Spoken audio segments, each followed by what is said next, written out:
এক জঙ্গলে একটি ভাল্লুক ছিল যে তার বন্ধুদের জন্য খাবার রান্না করত, কিন্তু প্রতিদিন সে যে পরিমাণ খাবার তার বন্ধুদের দিত তাতে তার বন্ধুরা সন্তুষ্ট ছিল না। তার বন্ধুরা সারাদিন শিকার করে তাদের সকলের জন্য প্রয়োজনীয় খাবার জোগাড় করত এবং সেই খাবারগুলো ভালুককে দিয়ে দিত তাদের সকলের জন্য রান্না করতে।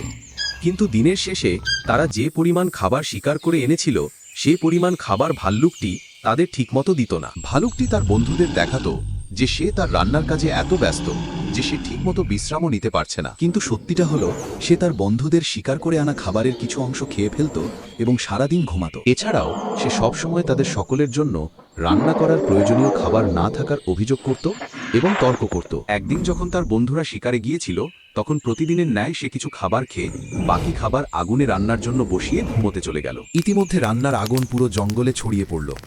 ভাল্লুকটি তা বুঝতে পেরে দৌড়ে পালালো। তার অবহেলার জন্য পুরো জঙ্গলকে আগুন গ্রাস করে ফেলল। মিথ্যাচারিতা এবং অলসতা মানুষকে ধ্বংস করে দেয়।